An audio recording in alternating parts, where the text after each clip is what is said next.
Mon père m'a battu et m'a renié le jour de mes 18 ans pour avoir élevé la voix contre mon frère chéri, Evan, en lui criant « Tu es un échec qui ne mérite pas d'être célébré ». Alors, je leur ai fait regretter. Sur Reddit, quand j'ai eu 18 ans un samedi de fin septembre, j'avais compté les jours jusqu'à cette date exacte pendant 3 ans. Non pas parce que je voulais voter ou acheter des jeux de grattage ou quoi que ce soit d'autre que les jeunes normaux attendent. Je comptais car c'était ma date d'expiration sous leur contrôle. Le jour où ils ne pourraient plus légalement me ramener à la maison si je décidais de disparaître. Moi, 22 ans, homme, j'ai grandi dans une de ces maisons qui rend bien en photo. Une maison de style artisan, à 2 étages, avec des bordures blanches, des haies que mon père bichonnait tous les week-ends. De l'extérieur, nous avions l'air de tout avoir en ordre. À l'intérieur, cependant, c'était comme vivre dans une maison où j'étais la seule chose qu'ils auraient aimé pouvoir cacher. Mon frère Evan a 2 ans de moins, et il a été le favori dès la seconde où il a pris son premier souffle. Je n'exagère pas. Le gamin aurait pu incendier le garage et il lui aurait demandé s'il avait besoin de thérapie et d'une nouvelle Xbox pour gérer ses émotions. Pendant ce temps, j'ai laissé une fois une serviette mouillée sur le sol de la salle de bain et j'ai eu droit à une leçon de 45 minutes sur le respect et la responsabilité qui s'est terminée par mon père me demandant si j'avais été élevé par des loups. En grandissant, j'ai appris à exister silencieusement. Pas de bruit de pas lourd, pas de plainte, toujours un coup d'avance sur leurs besoins pour qu'ils n'aient pas à demander. Mon père me lançait ce regard, comme si je l'ennuyais juste par ma présence. Ma mère était pire car elle souriait en disant des bêtises comme « Evan est naturellement doué, chérie. Tu dois travailler 2 fois plus dur pour suivre. » Evan avait les gènes, la personnalité, les coups de pouce. Après que ma mère ait fait 3 fausses couches avant lui, il est devenu leur bébé miracle, leur seconde chance. Et j'étais juste l'enfant qu'ils avaient eu avant de comprendre ce qu'ils voulaient vraiment. J'ai essayé pourtant. J'ai eu de bonnes notes, j'ai travaillé à temps partiel à la quincaillerie locale, chargeant des sacs de paillis et de mélange de béton après l'école, sans jamais causer de problème. J'ai économisé chaque dollar car je savais déjà que l'université ne se ferait pas avec leur argent.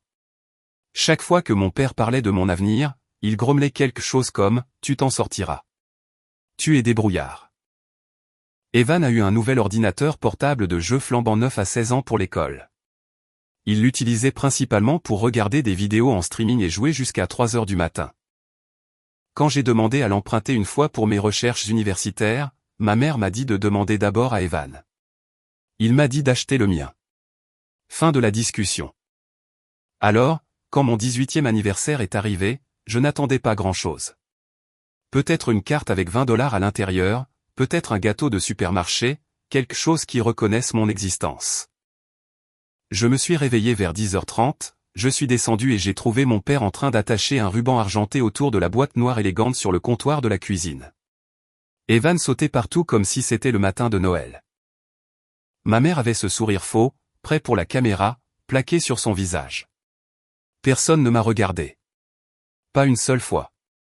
Ma mère m'a finalement remarqué debout là et a dit « Oh, parfait timing, chérie. » Evan, vas-y, je suis resté là, confus, figé. Evan a déchiré la boîte et en a sorti cette montre chère en acier inoxydable, avec un bracelet en cuir, le genre qui coûte plus de 3 mois de mes salaires de quincaillerie, le genre que l'on voit dans les publicités de magazines pour le parfum et les voitures de luxe.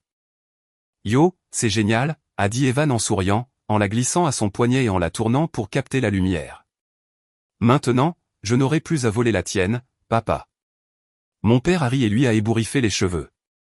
Tu l'as mérité, champion. Nous sommes fiers de toi. Mérité? La plus grande réussite du gamin ce mois-là était d'avoir rejoint l'équipe de basketball junior et de ne pas avoir été suspendu pour avoir vapoté dans les vestiaires. Je suis resté là à attendre que quelqu'un se souvienne, me regarde, dise les 2 mots qui comptaient vraiment aujourd'hui. Ma mère a jeté un coup d'œil, a dû voir quelque chose sur mon visage car elle a dit « Ne sois pas si amer, Nolan. La vie ne se résume pas aux choses matérielles. Quand tu seras plus vieux, tu comprendras que le caractère compte plus que les cadeaux. » J'ai eu l'impression d'avoir reçu un coup de poing. Elle a dit cela avec cette voix douce et condescendante qu'elle utilise quand elle veut paraître sage, comme si j'étais un enfant gâté en train de faire une crise pour un jouet. Je croyais qu'on allait manger du gâteau, ai-je dit doucement. Oh, on en a mangé plus tôt, a dit Evan avec désinvolture, sans même lever les yeux de sa nouvelle montre. pendant que tu dormais. J'ai cligné des yeux. Vous avez mangé du gâteau sans moi? C'était juste une petite chose, a dit ma mère rapidement. Rien de grand. Ne fais pas de scène. Evan a ricané. Mon nom était dessus. Tu l'as manqué, frangin. Je veux dire, c'était une sorte de fête commune, mais ce n'est pas ton anniversaire. Passe à autre chose, a claqué mon père. C'est juste un gâteau, Nolan. Arrête d'être dramatique. C'est là que quelque chose dans ma tête a lâché, comme un fil qui se casse.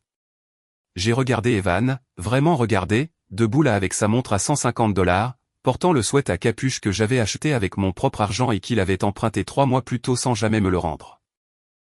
Tu sais quoi, ai-je dit, la voix plus forte que je ne l'avais voulu. C'est pathétique. Tu es pathétique. Tu n'as rien mérité de ta vie entière. Tu te contentes de te laisser porter pendant qu'ils te donnent tout et prétendent que tu es spécial. Le visage d'Evan est devenu rouge. C'est quoi ton problème, mec? Mon problème? J'ai ri, et ça a mal sonné. Mon problème, c'est que je suis là, le jour de mon anniversaire, à te regarder recevoir une montre pour exister alors qu'ils ne se souviennent même pas quel jour on est. Nolan, a averti ma mère. Ça suffit. Non, ça ne suffit pas. Ça n'a jamais suffi. Vous me traitez comme un chien errant que vous êtes obligé de nourrir pendant que vous organisez des fêtes pour le garçon en or qui a raté toutes ses classes sauf le sport. C'est alors que mon père a bougé, vite. Il m'a attrapé par le col de ma chemise, m'a poussé violemment contre le réfrigérateur. Ma tête a cogné l'acier inoxydable. Tout est devenu blanc pendant une seconde. C'est fini, a-t-il dit, la voix basse et froide. Tu m'entends? Fini. Je l'ai repoussé, assez fort pour qu'il trébuche. Ses yeux se sont écarquillés de surprise. Je n'avais jamais repoussé avant, jamais élevé la voix, jamais combattu. Touche-moi encore, ai-je dit doucement, et je te le ferai regretter. Il s'est jeté sur moi à nouveau, cette fois avec son poing, m'a frappé aux côtes, une fois, 2 fois. Je me suis penché, haletant. Ma mère a crié. Evan est resté là à regarder. Mon père m'a attrapé le visage, m'a forcé à le regarder. Assez, a-t-il dit. Nous avons fini de célébrer un échec comme toi. Tu n'étais qu'une erreur. Maintenant, disparais de ma vue. Une erreur. C'est ce que j'étais, pas son fils. Je me suis redressé, mes côtes hurlaient, j'avais un goût de sang dans la bouche, j'ai regardé les trois. Ma mère pleurait de fausses larmes. Evan tenait toujours sa montre. Mon père respirait difficilement, les poings serrés. Et j'ai réalisé quelque chose. Il ne m'aimerait jamais. Peu importe ce que je faisais, à quel point j'essayais, à quel point je me faisais petit. Je ne serai jamais Evan. Alors, j'ai fait un choix. Je suis monté à l'étage, j'ai pris mon sac à dos, j'y ai fourré un sweat à capuche, quelques chaussettes, des barres de céréales, mon chargeur de téléphone, et les $180 que j'avais économisés dans une enveloppe scotchée sous le tiroir de mon bureau. J'avais ma carte d'identité, ma carte de débit, et un horaire de bus Greyhound que j'avais enregistré sur mon téléphone 3 semaines auparavant, juste au cas où. À 2 heures du matin, pendant que tout le monde dormait, je me suis faufilé par la porte arrière. Je n'avais pas de plan. Je savais juste que je préférerais dormir dans la rue que de passer une nuit de plus dans cette maison. Les 4 premières nuits ont été brutales. Je ne vais pas enjoliver les choses. J'ai alterné entre le restaurant ouvert 24h24 près de la route 12, un coin de la bibliothèque publique jusqu'à ce qu'ils me mettent dehors à la fermeture, et un banc derrière le 1K que personne ne vérifiait après minuit. J'ai appris quelles machines distributrices étaient les plus susceptibles de doubler la mise si on les frappait correctement, quelle salle de bain de station-service avait le meilleur savon pour se laver. Et quelle ligne de bus fonctionnait toute la nuit pour que je puisse dormir sans être harcelé par les flics. Le 4e jour, j'ai failli être repéré. Je marchais devant le centre commercial pour recharger mon téléphone à la bibliothèque, et j'ai vu le camion de mon père tourner sur le parking comme s'il en était le propriétaire. Les mêmes bosses sur le pare-choc, le même encadrement de plaques d'immatriculation personnalisées. Mon cerveau est devenu glacé. Je me suis accroupi derrière un distributeur automatique près de l'entrée de la laverie automatique et je suis resté là, faisant semblant de faire défiler mon téléphone comme si j'étais à ma place. Je l'ai regardé sortir, regarder autour de lui, puis marcher vers l'épicerie comme s'il était en mission. Il ne m'a pas vu, mais j'ai appris quelque chose à ce moment-là. Disparaître, ce n'est pas seulement partir. C'est rester disparu quand on est à 5 secondes d'être attrapé. Le 5e jour, mon téléphone était presque mort. Mon sweat à capuche sentait la sueur et la pluie, et j'avais mangé tellement de barres protéinées de station-service que je pensais que mon estomac allait se révolter. C'est là que j'ai trouvé l'église en centre-ville. Il gérait un programme d'hébergement depuis le sous-sol. Rien de fantaisiste, juste des lits de camp et un repas chaud 3 fois par semaine. Le gars à l'accueil était un homme plus âgé aux cheveux gris et au regard bienveillant que l'on ne voit pas souvent. Il n'a pas posé de questions quand je suis arrivé avec mon sac à dos et ma lèvre éclatée. Il a juste hoché la tête et m'a montré un lit de camp vide près du fond. J'y suis resté 11 jours. J'ai rencontré des gens, j'ai appris des choses. Comme comment faire durer $3 pour 2 repas. Comment repérer les problèmes avant qu'ils ne vous repèrent. Comment dormir léger pour que personne ne prenne vos affaires. Pendant la journée, j'allais à la bibliothèque et je remplissais des demandes d'emploi sur les ordinateurs publics. J'ai postulé partout. Restaurant, magasin de détail, entrepôt, service de livraison, tout ce qui pouvait embaucher quelqu'un avec un diplôme d'études secondaires et un pouls. Mon téléphone a commencé à vibrer avec des rappels après environ 1 semaine et demie. C'est aussi à ce moment-là que mon père a commencé à appeler. Le premier message était en colère, menaçant, puis confus, puis désespéré. Au 4e message vocal, il pleurait. « Ta chambre est toujours là, Nolan. S'il te plaît, reviens à la maison. Nous pouvons en parler. » Je n'ai pas rappelé. Que étais-je censé dire? Que je préférais dormir sur un lit de camp dans le sous-sol d'une église que de vivre dans une maison où j'étais une erreur? J'ai finalement décroché un emploi dans un centre de distribution de fournitures médicales, un énorme centre logistique au large de l'autoroute 47 qui expédiait des équipements hospitaliers et des fournitures pharmaceutiques à des cliniques dans 3 États. Le salaire était au salaire minimum avec des heures supplémentaires occasionnelles, mais ils m'ont embauché sur le champ quand je me suis présenté à l'entretien en chemise empruntée. Le responsable des opérations, un homme avec des avant-bras comme des câbles d'acier, m'a regardé et a dit « Tu te présentes à l'heure, tu travailles dur, tu ne voles pas, c'est bon. » C'est tout le deal. Je me suis présenté tous les jours, tôt. Après 2 semaines passées à l'abri, j'ai rencontré le monsieur plus âgé de l'accueil à l'extérieur après un des services de repas. Il déposait des couvertures et de la soupe en conserve donnée. Ancien électricien, il avait pris sa retraite tôt après le décès de sa femme. Il a mentionné qu'il avait ce cabanon aménagé derrière sa maison qu'il utilisait pour le stockage, mais qu'il pensait le louer à bas prix à quelqu'un qui avait besoin d'un coup de pouce. J'ai demandé, combien, à bas prix. Il a dit $120 par semaine, charges comprises. J'ai emménagé le lendemain matin. Ce n'était pas grand-chose. Un matelas simple sur un cadre métallique, un chauffage d'appoint qui ne fonctionnait que si on ne respirait pas dessus de travers, un micro-ondes et une plaque chauffante. Ça sentait l'huile de moteur et les vieux journaux, mais c'était chaud, privé et à moi. Le propriétaire me laissait la plupart du temps tranquille. Il frappait juste 1 fois par semaine pour le loyer, et laissait parfois un sac de courses sur le pas de la porte sans rien dire. Je travaillais plus de 40 heures au centre, prenant parfois des quarts de travail le samedi quand ils avaient besoin de personnel pour des livraisons urgentes. Je restais discret, faisais le travail, ne me plaignais pas. Après environ 6 semaines, le responsable a commencé à m'assigner au poste de contrôle des stocks, le poste qui ne nécessitait pas autant de levage de charges lourdes. Il n'a jamais expliqué pourquoi, il l'a juste fait.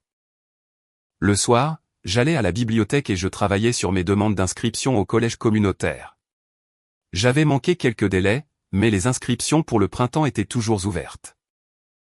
J'écrivais mes essais sur mon téléphone, les sauvegardais sur un compte cloud gratuit et les imprimais à la bibliothèque pour 15 cents la page. Chaque frais de dossier faisait mal. $40 ici, 50 là, mais je les payais. Je n'ai rien dit à mes parents, ni à personne. Début décembre, j'avais pris mes marques au centre, commencé à reconnaître des visages, à apprendre des noms. C'était étrange, comme si je construisais réellement quelque chose de concret. Mon téléphone vibrait encore occasionnellement, des numéros inconnus pour la plupart, des messages vocaux que j'effaçais sans les écouter. J'imaginais qu'ils étaient passés à autre chose maintenant, qu'ils avaient transformé ma chambre en salle de sport, en bureau ou en débarras. Puis un jour, début décembre, j'ai reçu un email de ma conseillère d'orientation du lycée. Nolan. J'espère que ce message te trouve en sécurité. Je voulais t'informer que ta demande de relevé de notes a été annulée. Tes parents ont contacté l'administration scolaire et ont déclaré que tu ne poursuivrais pas d'études supérieures. Ils ont demandé que nous cessions toute correspondance concernant les candidatures universitaires. Je voulais m'assurer que tu en étais conscient. N'hésite pas à me contacter si tu as besoin d'aide. Je l'ai lu 5 fois. Puis je l'ai rappelé. Elle a tout confirmé. Mes parents avaient contacté l'école 3 semaines plus tôt, affirmé que j'avais décidé de ne pas faire d'études supérieures et demandé que mes dossiers soient marqués comme inactifs. Certains délais étaient déjà passés. Une bourse d'État pour laquelle j'étais en lice était perdue. J'ai passé les 3 jours suivants à tout arranger, à appeler l'école, à expliquer la situation, à réactiver mes dossiers. La conseillère a aidé là où elle le pouvait, a écrit des lettres, passé des appels, mais certaines opportunités étaient déjà mortes. Cette nuit-là, je me suis assis dans le cabanon, fixant le mur, et j'ai compris. Ils n'en avaient pas seulement fini avec moi. Ils essayaient activement de me bloquer, d'arrêter mon avenir avant que je ne puisse leur prouver qu'ils avaient tort. C'est à ce moment-là que j'ai cessé d'être triste et que j'ai commencé à planifier. L'hiver a frappé fort. Le cabanon n'avait presque pas d'isolation, et le chauffage d'appoint ne fonctionnait que si on le positionnait parfaitement. 3 couches de vêtements la plupart des nuits, chaussettes doublées, dormant recroquevillés. Le travail a augmenté pendant les vacances, des doubles quarts de travail la plupart des semaines, le dos en feu, les mains déchirées, mais chaque quart supplémentaire représentait $70 de plus pour les frais de scolarité. Le gérant a commencé à me faire travailler à la coordination logistique. Moins de levage, plus de résolution de problèmes. Il s'est avéré que j'étais bon. Une nuit, le système d'inventaire a planté juste avant une date limite importante. Toute l'équipe a paniqué. Le gérant était au téléphone, criant au siège quand j'ai remarqué le message d'erreur. Je m'étais enseigné Excel et les bases de données à la bibliothèque entre les candidatures. Cette erreur était simple, une table de données corrompue. J'ai marché. Essayez de recharger la sauvegarde d'hier. La base de données actuelle est corrompue. Le gérant m'a regardé. Tu sais faire ça? J'ai haussé les épaules. Je peux essayer. 15 minutes plus tard, le système fonctionnait. Il m'a tapé dans le dos assez fort pour laisser une ecchymose. Tu viens de nous épargner une pénalité de $25 000, gamin. La nouvelle s'est répandue vite. En 2 semaines, les gens ont commencé à venir me voir quand la technologie tombait en panne. Je n'ai pas eu d'augmentation, mais les gens ont appris mon nom, ont commencé à me voir comme autre chose que le gamin qui chargeait des cartons. Fin décembre, j'avais économisé assez pour les frais de scolarité du printemps, et postulé à 3 programmes au collège communautaire. J'ai dû obtenir une exemption de dépendance auprès de l'aide financière. Je leur ai apporté les documents de l'abri, une lettre de la conseillère, la preuve que j'étais autonome. 6 voyages et une montagne de paperasse plus tard, j'ai réussi. Janvier est arrivé, des lettres d'acceptation, les 3 programmes, plus une bourse partielle basée sur les besoins. J'ai fixé l'email pendant 2 heures, juste le mot félicitations comme s'il allait disparaître. Cette nuit-là, j'ai fait un gâteau en boîte dans la cuisine du propriétaire, au chocolat, bancal, légèrement brûlé. J'ai écrit mon nom dessus en glaçage bleu, juste Nolan. J'en ai mangé 3 morceaux, j'ai gardé le reste.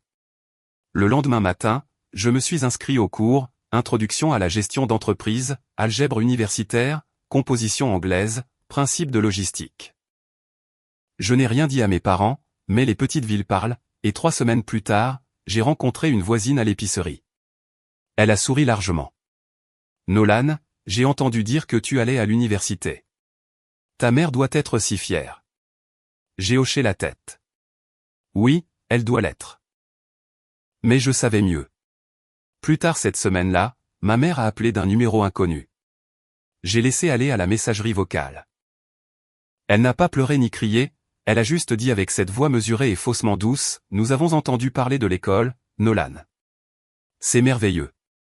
J'espère que tu te souviendras d'où tu viens. » Comme si je leur devais quelque chose. Supprimé. Les cours ont commencé, je travaillais le matin, les cours l'après-midi, la bibliothèque le soir. J'ai trouvé un appartement près du campus avec 2 colocataires calmes qui payaient le loyer à temps. J'ai quitté le cabanon avec une poignée de main, un merci, et $50 supplémentaires pour le propriétaire. Mon professeur de commerce a remarqué que j'apprenais vite. Il a commencé à me donner du travail supplémentaire, à aider d'autres étudiants, à organiser les horaires de cours. J'ai été inscrit au tableau d'honneur le semestre de printemps. J'ai décroché un poste administratif sur le campus à l'automne qui payait mieux que l'entrepôt. La première année a été difficile, mais stable. La deuxième année, je me suis installé. Un meilleur appartement, une meilleure routine, de meilleures notes. J'ai terminé mon diplôme d'associé en 2 ans, puis j'ai été transféré à l'université d'État pour ma licence. Au moment où j'en étais à ma 3e année d'université en tout, travaillant sur ma licence, j'étais parti de chez moi depuis presque 3 ans. Cela semblait une éternité. Puis, une nuit de mi-septembre, un message LinkedIn d'une ancienne voisine. « Salut Nolan, je n'étais pas sûr de devoir mentionner ça, mais j'ai pensé que tu avais le droit de savoir. Tes parents viennent de mettre la maison en vente. L'annonce est apparue hier. J'espère que tu vas bien. » J'ai fixé le message.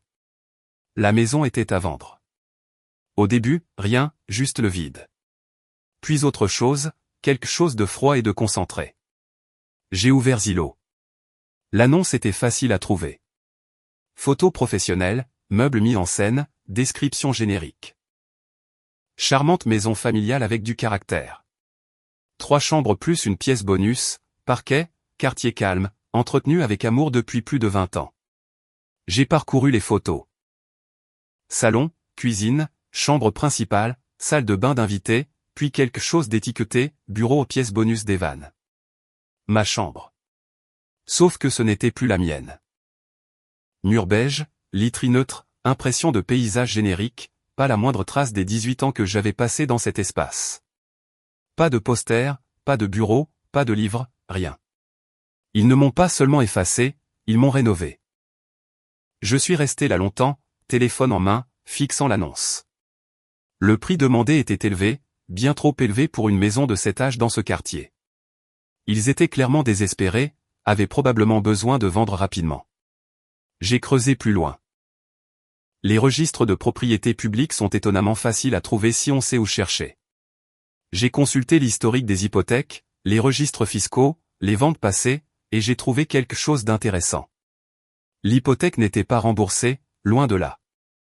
Et ils étaient en retard. Et ce, de 4 mois, peut-être 5, d'après les registres de privilèges publics. C'est là que l'idée a commencé à germer. Je voulais voir la maison une dernière fois avant qu'elle n'appartienne à quelqu'un d'autre. Alors j'ai fait quelque chose d'un peu fou. J'ai attendu une journée portes ouvertes. Ils en avaient une prévue pour ce dimanche, selon l'annonce. L'agent se tenait dans l'allée, accueillant les gens quand je suis arrivé. J'avais emprunté une chemise habillée à mon colocataire et je portais un dossier avec des papiers au hasard pour paraître légitime. L'agent n'avait aucune idée qu'elle faisait visiter la maison à un fantôme. Les vendeurs sont très motivés, a-t-elle dit, cliquant nerveusement sur son stylo alors que nous marchions dans l'allée. Ils ont déjà déménagé la plupart de leurs effets personnels. Ils recherchent une clôture rapide. Leur plus jeune vient de commencer l'université hors de l'État. Leur plus jeune, Evan, bien sûr. J'ai hoché la tête en la suivant à l'intérieur. Elle a parlé sans arrêt de moulures, d'appareils électroménagers modernes et de fenêtres éco-énergétiques.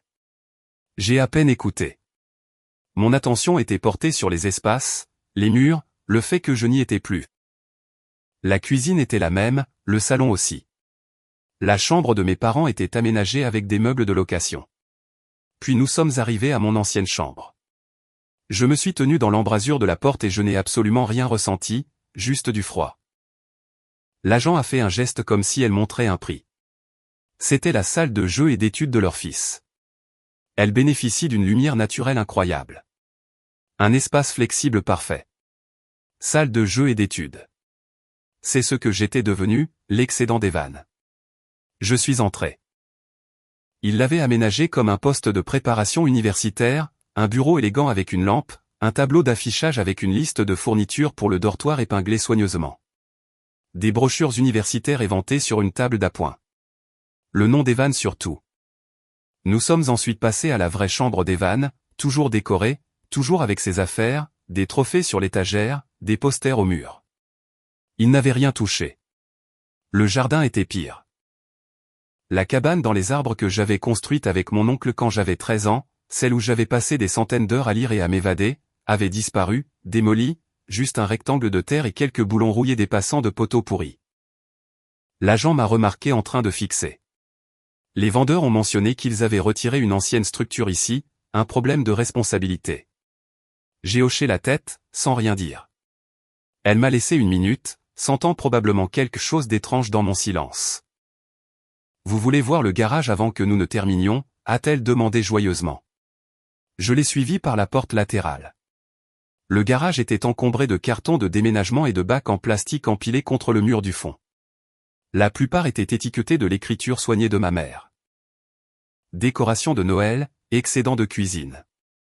Evan, à garder. Puis j'ai vu le coin. 3 bacs poussés derrière un tapis roulant cassé. Des étiquettes en ruban adhésif de la même écriture. Donné, vieux truc de chambre, et le dernier, le plus petit, comme une arrière-pensée, déchets. Et devinez à qui appartenaient ces déchets? Les miens, bien sûr. J'ai fixé ce bac pendant longtemps. L'agent n'a pas remarqué. Elle retournait déjà à l'intérieur en parlant de superficie. Je me suis dirigé vers la clôture arrière, les mains dans les poches, la respiration régulière. C'était le jardin où j'avais appris à faire du vélo, où j'avais enterré une capsule temporelle en 4e année qui était probablement encore sous le chêne, où j'avais existé pendant 18 ans. Et maintenant ce n'était plus qu'une autre annonce, une autre transaction. Cette nuit-là, assis dans ma voiture après la visite, j'ai pris une décision. S'ils voulaient m'effacer, très bien. Mais j'allais m'assurer que le monde sache exactement qui j'étais. Et ils allaient regarder depuis les décombres. Je ne voulais pas une vengeance qui crie. Je voulais une vengeance qui brûle lentement. Le genre qui s'insinue, détruit silencieusement et ne laisse aucune trace. Puis le texte est arrivé de nulle part, environ 2 mois après que j'ai commencé au collège communautaire. Evan. C'était la première fois que j'avais de ces nouvelles depuis mon départ. J'ai entendu dire que tu travaillais dans un supermarché et que tu allais au collège communautaire, ringard. Puis un autre message. Tu sais ce que j'ai fait à ta chambre, n'est-ce pas? Regarde ça. Une photo était jointe. Mon ancienne chambre. Sauf que ce n'était plus ma chambre.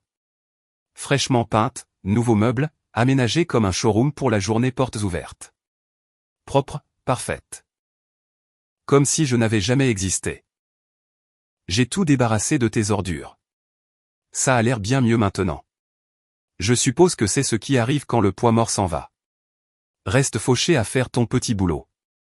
Ne reviens pas. Oh, et merci d'avoir déménagé. Nous avions en fait besoin de l'espace pour quelque chose d'utile. J'ai fixé ce message pendant une bonne minute. Pas blessé, pas en colère, juste froid. Calculateur. Il voulait une réaction. Voulait que je réponde avec quelque chose de désespéré ou de défensif. Voulait la preuve qu'il avait toujours du pouvoir sur moi. Je n'ai pas répondu. Cette nuit-là, je n'ai pas pu dormir. Je n'arrêtais pas de penser à cette photo. À la facilité avec laquelle il m'avait effacé. Vers 2 heures du matin, j'ai ouvert Instagram. Je faisais juste défiler, tuant le temps. C'est là que je l'ai trouvé. La Finsta d'Evan. Public. Même visage, nom d'utilisateur différent. Une variante de son nom avec des chiffres aléatoires. Le genre de compte que les gens créent quand ils pensent être malins, mais sont en fait juste négligents. Son histoire était toujours en ligne. Publié 6 heures plus tôt. La première diapositive le montrait assis dans mon ancienne chambre. Légende, enfin débarrassé du poids mort. La deuxième diapositive le montrait en train de se filmer dans le miroir. Légende, l'enfant en or continue de gagner. J'ai fait des captures d'écran des deux. Nom d'utilisateur visible, horodatage visible. Puis j'ai continué à faire défiler ces highlights. Des mois de publication. Et c'est là que j'ai trouvé de l'or. Un highlight, étiqueté, vraie discussion, contenait des diapositives de quelques mois plus tôt. Evan plaisantant avec des amis sur le fait de copier l'examen de calcul de quelqu'un. Une autre diapositive se vantant que sa petite amie écrivait ses essais d'anglais. Une autre riant du fait d'avoir falsifié des heures de bénévolat pour ses candidatures universitaires. Des captures d'écran de discussions de groupe où il admettait avoir plagié des devoirs. Rien de caché, rien de privé. Juste là, public, stupide. J'ai fait des captures d'écran de chacune d'elles. Je me suis assuré que le nom d'utilisateur et les horodatage étaient visibles dans chaque prise. Puis je me les ai toutes envoyées par email. J'ai ouvert mon ordinateur portable. J'ai créé un nouveau dossier à l'intérieur de celui intitulé « Maison ». Je l'ai appelé « Preuve ». C'est à ce moment-là que j'ai décidé. Plus de simple survie. Plus de simple construction de ma propre vie en espérant que le karma me rattrape un jour. J'allais être le karma. La première étape était l'information. De vraies informations. Le genre enfoui dans les documents et les registres publics.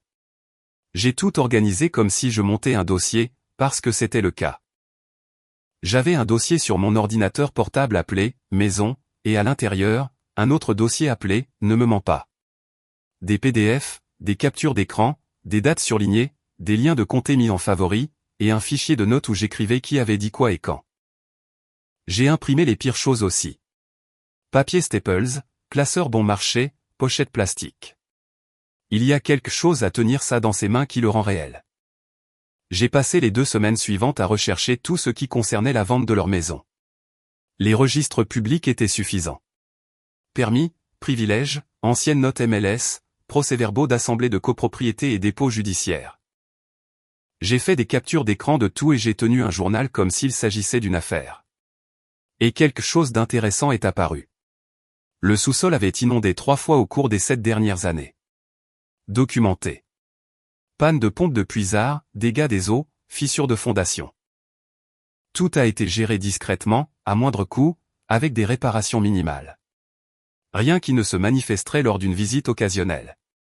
Mais assez pour être un problème sérieux pour tout acheteur qui regarderait vraiment. Et devinez ce qui n'était pas mentionné dans les déclarations de vente actuelles? Les inondations, les problèmes de fondation, rien de tout cela. Ils le cachaient. Non seulement ils omettaient des informations. Ils masquaient activement des problèmes structurels. C'est de la fraude. Fraude immobilière. Cela pourrait annuler la vente, les exposer à des poursuites judiciaires, détruire toute crédibilité. J'ai sauvegardé chaque document. Imprimé des copies. Téléchargé des sauvegardes sur 3 comptes cloud différents. Mais les preuves seules ne suffisaient pas. J'avais besoin de timing. De stratégie. J'ai contacté quelqu'un à qui je n'avais pas parlé depuis des années. Un vieil ami du lycée. Nous étions allés au lycée ensemble, nous avions fait de l'athlétisme dans la même équipe. Il s'était lancé dans l'analyse de données, travaillant maintenant en freelance pour effectuer des recherches d'antécédents pour de petits cabinets d'avocats. Nous n'étions pas proches, mais je l'avais aidé une fois quand sa voiture était tombée en panne en première année, et il avait besoin d'un moyen de transport pour un entretien universitaire. Nous nous sommes rencontrés dans un café près du campus. Je lui ai expliqué ce dont j'avais besoin. Pas tout, juste assez. J'ai besoin de savoir ce qui est enfoui dans les registres publics, lui ai-je dit. L'historique de la propriété, les permis, les demandes d'indemnisation, des choses qu'un acheteur normal ne creuserait pas, il a craqué ses phalanges en souriant. Donne-moi 3 jours. Il a livré en 48 heures. Mon ami n'a rien piraté. Il savait juste comment trouver les permis, les anciennes annonces et les traces d'assurance que les gens normaux ne regardent jamais. Les permis de construire du comté montraient 3 projets d'étanchéité distincts sur 6 ans. Il a trouvé des factures d'entrepreneurs que mon père avait soumises à l'association de propriétaires pour le remboursement de problèmes de drainage commun. Ces procès-verbaux de réunion d'associations de propriétaires sont des registres publics dans notre comté. Les anciennes notes MLS datant de l'achat initial mentionnaient une humidité mineure au sous-sol. Il y avait aussi des dossiers de petites créances où un ancien propriétaire avait poursuivi pour des dégâts des eaux avant que mes parents ne l'achètent. Le problème du sous-sol était pire que je ne le pensais. Pas seulement des inondations. Des fissures majeures dans la fondation. De l'eau s'infiltrant à travers les murs à chaque forte pluie. La pompe de puisard était une solution temporaire. La vraie solution coûterait au moins $35 000. Et mes parents le savaient. mon ami a trouvé une demande de permis de construire datant d'il y a 8 mois où mon père avait mentionné « réparation d'étanchéité du sous-sol, correction temporaire » dans la description des travaux. Ils avaient fait le strict minimum et n'avaient rien divulgué. Je les tenais, mais je n'étais pas encore prêt à agir. Je voulais que le timing soit parfait. Chirurgical. Pendant ce temps, j'ai continué à construire ma vie. Le collège m'a invité à prendre la parole lors de leur vitrine d'automne pour les étudiants de première génération. Ils voulaient des étudiants de dernière année qui avaient surmonté des défis pour partager leurs histoires. Quelqu'un qui avait réussi sans le soutien familial et qui avait persévéré. L'événement était prévu pour fin octobre. À l'échelle du campus. Faculté, étudiants, parents. C'est là que j'ai réalisé le timing parfait. Et si mes parents me voyaient sur scène, reconnu comme un succès, célébré publiquement, juste au moment où la vente de leur maison s'effondrait? Et si tout ce qu'ils avaient construit, leur image, leur histoire de famille parfaite, commençait à s'écrouler parce que j'avais réussi sans eux? Non pas parce que j'avais crié. Parce que j'avais souri. J'ai commencé à mettre les choses en place. J'ai préparé les documents, les preuves de fraude, prêts à être utilisés au bon moment. J'ai contacté le service de communication du collège et confirmé qu'ils allaient présenter mon histoire. Profil complet, photos, tout le nécessaire. J'ai dit oui à tout. Et puis j'avais une dernière carte. Evan. Les captures d'écran de ça, Finsta. Tous ces posts se vantant de tricher, de falsifier des heures de bénévolat, de plagier des essais. Assis dans mon dossier de preuves. En attente. Rien d'énorme seul. Mais emballé et envoyé au bon bureau d'admission, c'est différent. Je ne voulais pas le détruire. Juste lui rappeler que personne n'est intouchable pour toujours. J'ai attendu octobre. Et quand il est arrivé, j'ai commencé.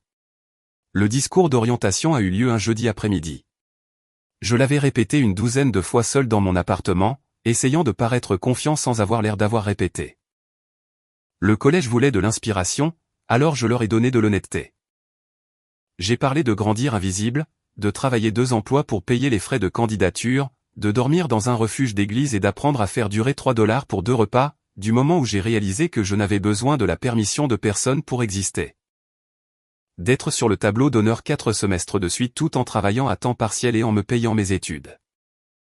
L'auditorium était plein. 300 personnes, peut-être plus. Étudiants, parents, professeurs. Et quelque part, en ligne, mes parents regardaient. Le collège a posté la vidéo complète sur son site web ce soir-là.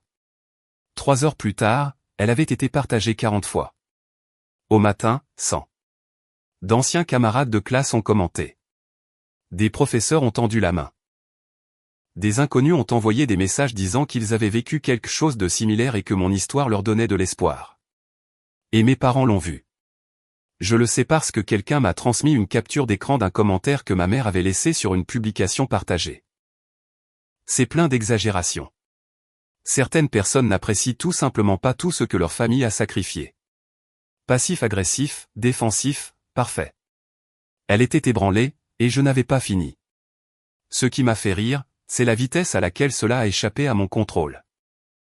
La page communautaire locale a repris l'histoire parce que les petites villes traitent la vie des autres comme un divertissement gratuit. Quelqu'un a posté l'article. Quelqu'un d'autre a posté une capture d'écran du commentaire de ma mère. Et puis les réponses se sont transformées en ce genre de festival de commérage qui prétend être inquiet, mais qui n'est en réalité que du drame. Le lendemain, l'agent immobilier a soudainement désactivé les commentaires de son annonce. Pas une coïncidence. Juste du contrôle des dégâts. Pendant que le profil circulait en ligne, j'ai exécuté la phase 2. Les acheteurs de la maison étaient dans leur période d'inspection finale. Tout avançait vers la clôture. Ils avaient déjà obtenu un financement, commencé à emballer, mentalement investis dans cette nouvelle maison. C'est alors que j'ai envoyé le colis, anonyme, intraçable, acheminé par un service de courrier tiers. À l'intérieur se trouvait une clé USB. L'historique des permis montrant des travaux d'étanchéité répétés. Des photos de l'annonce de la journée portes ouvertes montrant des taches murales suspectes. Des captures d'écran des procès-verbaux de l'Assemblée des copropriétaires discutant des problèmes de drainage partagés. Des copies des anciennes notes MLS mentionnant l'humidité. Les documents judiciaires des petites créances de l'ancien propriétaire. Et une lettre dactylographiée. Cette propriété présente des dommages structurels non divulgués. Les vendeurs le savaient et l'ont délibérément caché. Si vous clôturez sur cette maison, la responsabilité vous incombe. Demandez à l'agent les permis d'étanchéité et les problèmes de fondation documentés dans les registres du comté. Voyez ce qu'ils disent. 4 jours plus tard, l'annonce a disparu. Les acheteurs se sont retirés. Brusquement. Voici la chose à propos de l'immobilier. Une fois qu'un inspecteur de l'acheteur documente une infiltration d'eau et des dommages à la fondation, et que l'agent de l'acheteur le met par écrit en exigeant des réparations ou des crédits, cet agent a le devoir légal de divulguer l'information à l'avenir. L'agent inscripteur ne pouvait plus le cacher. L'agent de l'acheteur lui a envoyé un email formel demandant au vendeur de résoudre les problèmes structurels non divulgués, où il se retirerait. Cet email n'est peut-être pas un registre public, mais il a fait le tour. Les agents immobiliers parlent. Les agents des petites villes en particulier. Tout futur acheteur en entendrait parler. Tout agent d'acheteur sérieux poserait des questions. Et si l'agent essayait de le cacher maintenant, elle perdrait sa licence. Ils étaient bloqués. En retard sur l'hypothèque. Incapables de vendre sans divulguer et réparer. 35 000 $ qu'ils n'avaient pas. Face à la saisie immobilière. Je n'ai pas célébré. J'ai juste regardé les dominos tomber. Puis vint la phase 3. Evan postulait à des universités. De grandes écoles, des programmes prestigieux, basés sur des notes gonflées et de fausses réalisations. J'ai envoyé un email. Anonyme. Au bureau d'intégrité des admissions de ses 3 premiers choix. Préoccupation de fraude académique concernant le candidat Evan. 6 juin des captures d'écran montrant des dossiers de bénévolat falsifiés et un plagiat avoué. Veuillez examiner avant de finaliser les décisions d'acceptation. J'ai joint les captures d'écran. Lui plaisantant sur la copie de devoir. Se vantant d'avoir falsifié des heures de service communautaire. Riant d'avoir fait signer des feuilles de présence qu'il n'avait jamais méritées à des amis. Je n'avais pas besoin qu'il soit rejeté sur le champ. J'avais juste besoin d'un tampon discret, en cours d'examen, qui le suivrait. 2 semaines plus tard, j'ai appris par le réseau de la petite ville que l'acceptation du premier choix d'Evan avait été retardée. Ils avaient demandé des documents supplémentaires. Son comité de bourse avait mis sa candidature en attente de clarification. Rien de définitif. Rien d'explosif. Juste des questions. Mais Evan saurait que quelqu'un savait. Il passerait des mois à attendre que l'autre chaussure tombe. À vérifier son email de manière obsessionnelle. À se demander qui regardait. C'était suffisant. 3 semaines se sont écoulées. Calme. Normal. J'allais en cours, faisais mes quarts de travail, étudiais à la bibliothèque. C'était maintenant novembre. Un peu plus de 2 ans s'étaient écoulés depuis que j'avais quitté leur maison. J'avais eu 20 ans 2 mois plus tôt. Ils avaient manqué 2 anniversaires. Puis ils sont apparus. Ils m'attendaient devant mon immeuble un mardi soir quand je suis rentré du travail. Les 2. Mon père avait l'air plus vieux, fatigué, les épaules voûtées. Ma mère avait cette expression faussement calme qu'elle utilise quand elle tient à peine. Nolan, a dit mon père, la voix tendue. Nous devons parler. Je me suis arrêté sur le trottoir. Je ne me suis pas rapproché. Je les ai juste regardés. Maintenant, ai-je dit doucement. Après que la maison soit invendable et que les candidatures d'Evan s'effondrent? C'est à ce moment-là que vous voulez parler? Mon père a tressailli comme si je l'avais giflé. Nous ne savions pas que les choses avaient empiré à ce point. Vous ne saviez pas, ou vous ne vous en souciez pas?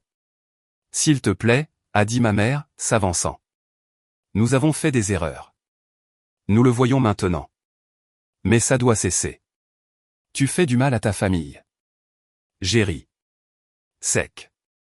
Froid. Ma famille? Où était ma famille quand vous avez oublié mon anniversaire? Où était ma famille quand vous avez saboté mes candidatures universitaires?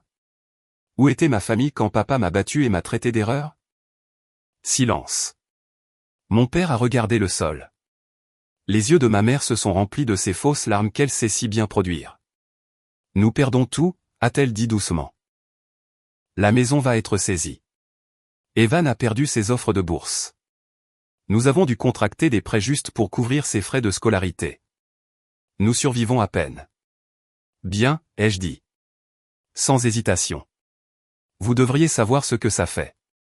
Nolan, a dit mon père, la voix légèrement brisée. Nous sommes désolés. D'accord? Nous sommes désolés. Nous avons eu tort. Mais tu dois comprendre, nous étions sous beaucoup de stress. Nous avons fait des erreurs. Des erreurs, je l'ai interrompu. Vous n'avez pas fait d'erreur. Vous avez fait des choix. Chaque jour pendant 18 ans, vous avez choisi Evan plutôt que moi. Vous avez choisi de me faire sentir petit, inutile. Comme si je n'existais pas. Et maintenant vous êtes là parce que vous avez besoin de quelque chose de moi. Pas parce que je vous manque. Pas parce que vous regrettez ce que vous avez fait. Parce que vous avez besoin d'aide. Ma mère a essayé à nouveau. Nous pensions que tu pourrais peut-être nous aider. Juste temporairement. Nous savons que tu réussis bien avec ton travail et tes études. Et si tu pouvais juste. Quoi, ai-je dit? Vous prêtez de l'argent? Contre-signer quelque chose? Vous tirez d'affaire? Laisse-moi deviner. Vous avez entendu dire que j'avais eu une promotion au travail. Vous avez pensé que je serais une proie facile. Ils n'ont pas nié. Nous sommes tes parents, a dit mon père désespérément. Ça ne signifie rien. Vous avez cessé d'être mes parents le jour où vous avez organisé cette fête pour Evan et que vous avez oublié mon existence, ai-je dit. Vous avez cessé d'être mes parents quand vous m'avez battu et m'avez traité d'échec. Vous avez cessé d'être mes parents quand vous avez essayé de saboter mon avenir. Alors non, ça ne signifie rien. Ma mère a tenté une dernière fois. Nolan, s'il te plaît, nous te supplions. Nous allons tout perdre. J'ai sorti mon téléphone, j'ai ouvert mes photos, je leur ai montré la photo de l'orientation. Moi sur scène, tenant mon prix, souriant. Ceci, ai-je dit, c'est ce que j'ai construit sans vous. C'est ce que je suis devenu après que vous m'ayez jeté. Et vous savez quoi? Je m'en porte mieux. Alors, quoi que vous soyez sur le point de perdre, cela s'appelle des conséquences. Bienvenue au club. Je suis passé devant eux pour entrer dans mon immeuble. Mon père m'a attrapé le bras. Pas fort, juste désespéré. Ne fais pas ça, ai-je dit doucement, en me dégageant. Ne me touche plus jamais. Il a lâché prise. Je les ai regardés tous les deux une dernière fois. Vous vouliez que je parte. Vous avez eu votre souhait. Maintenant, restez partis. Je suis entré, j'ai fermé la porte à clé. Et ce fut la dernière fois que je les ai vus en personne. Au cours de l'année suivante, des bribes de leur histoire ont filtré. La maison a été saisie. Ils ont déménagé dans une petite location de l'autre côté de la ville. Mon père a pris des quarts de travail le week-end pour livrer des colis afin de joindre les deux bouts. Evan a été transféré dans une université d'État sans bourse, travaillant à temps partiel dans un centre d'appel pour aider à couvrir les coûts. Ils ont essayé de me contacter plusieurs fois. Des messages d'anniversaire. Des cartes de vœux. Toujours courts. Toujours superficiels. Jamais de véritables excuses. Juste de faibles tentatives de reconnexion qui ne reconnaissaient pas ce qu'ils avaient fait. Je n'ai jamais répondu. J'ai obtenu mon diplôme à 22 ans avec mention. J'ai été promu 2 fois à mon poste sur le campus. Ma vraie famille? Ce sont ceux que j'ai choisis. Ceux qui ne m'ont jamais forcé à mendier une place à table. Si vous avez apprécié cette vidéo, veuillez appuyer sur le bouton d'abonnement. Cela aide vraiment la chaîne et nous aide à vous apporter plus et de meilleures histoires. Merci.